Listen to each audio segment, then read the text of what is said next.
Assalamualaikum warahmatullahi wabarakatuh. Kembali lagi dengan Estos Software. Kali ini kita akan melanjutkan tutorial tentang Tumbas Unlimited Series. Kita akan membahas apa itu namanya harga pokok, harga modal, harga pembelian atau ya harga modal. Nah, jadi contoh kita membuat data barang dulu di sini. Contoh kita membuat sembako, kita buat aja di sini contohnya Indomie. Nah, Indomie goreng, wadah sudah Indomie soto gitu.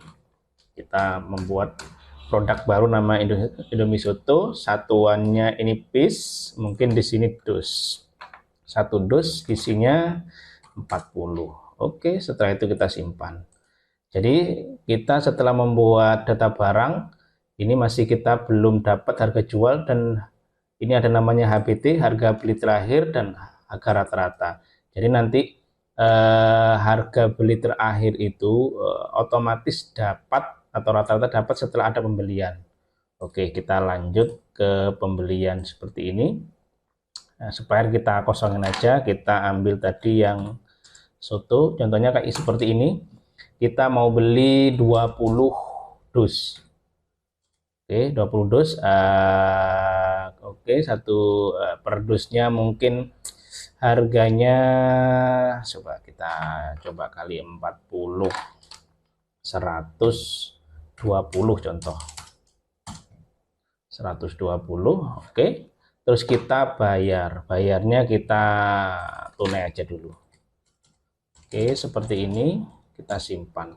Otomatis data barang yang kita buat tadi apa namanya soto Indomie soto, otomatis dia akan dapat namanya harga beli terakhir, harga modal pembeliannya 3.000, rata-ratanya 3.000.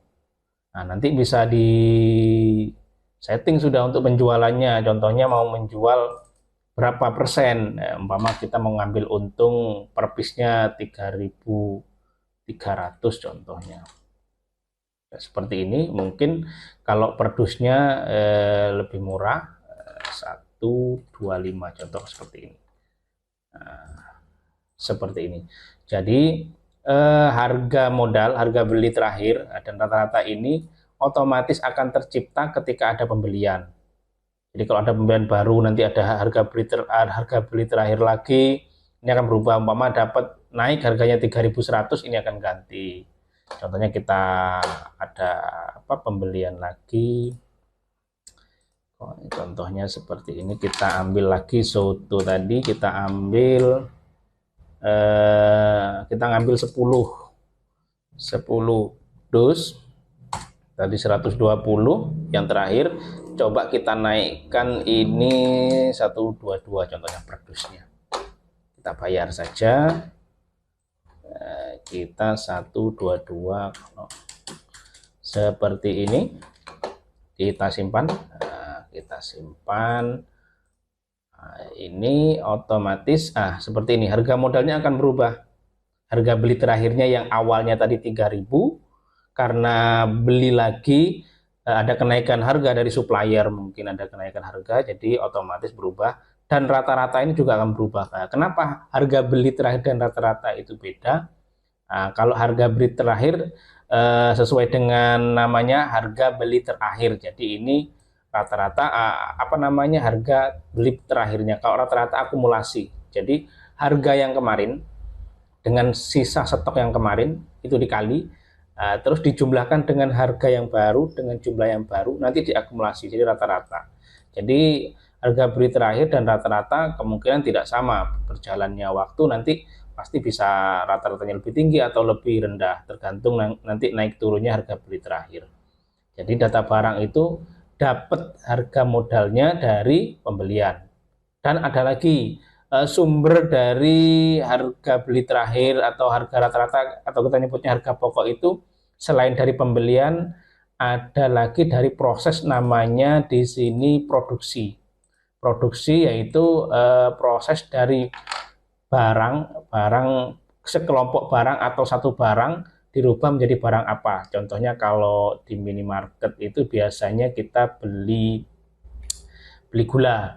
beli gula 1 sak, nanti akan dipisah jadi sekilo, 1/4, atau setengah, 3/4, nanti jadi harga modalnya beda. Jadi yang kita beli itu satuan saknya, pembeliannya harga modal berapa, nanti dikonversi jadi satuan terkecil dibungkus-bungkus. Itu juga akan membuat harga beli juga.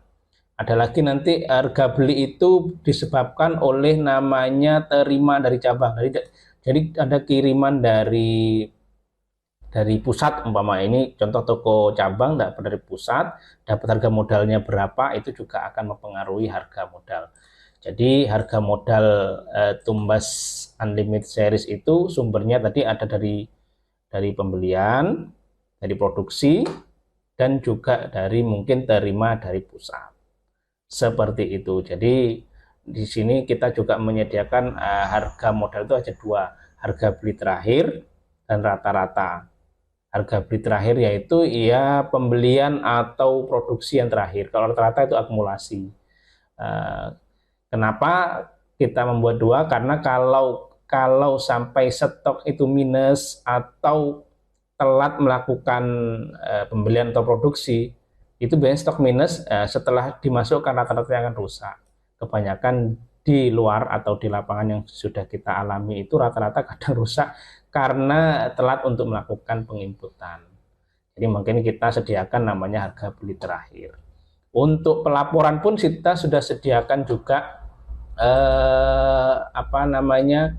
laporan seperti aset. Nah, di sini juga ada daftar aset HBT dan rata-rata. Kalau HBT berarti ngambil harganya dari harga beli terakhir. Nah, seperti ini. Kalau ada minus, ya seperti ini harga modal, harga beli. Ini 7 juta. Coba kita cek rata-ratanya. Kalau yang rata-rata berapa? Jadi kita sediakan rata-rata dan HBT. Nanti bisa menyesuaikan usahanya, cocoknya pakai yang mana. Kalau rata-rata tidak bisa megang, ya pakai HBT. Nah, ini beda, 7.860.000 untuk yang harga beli terakhir, yang rata-ratanya 7.800.000. Ini masih selisih sedikit, tapi kalau sudah berjalannya waktu, ada transaksi banyak, sedang transaksi, ya kemungkinan bisa selisihnya agak besar. Ya itu biasanya rata-rata yang rusak karena biasanya sampai minus, stok sampai minus gitu. Laporan aset tadi kita sudah sediakan 2 macam, rugi laba pun sudah kita siapkan juga berdasarkan harga beli terakhir dan juga rata-rata. Seperti ini rata-rata, ini HBT seperti ini. Jadi kalau ada penjualan kita sudah otomatis jadi berdasarkan harga pokok, harga beli terakhir dan rata-rata. Ini rekap juga kita sediakan. Ya, jadi sudah defaultnya sudah ada,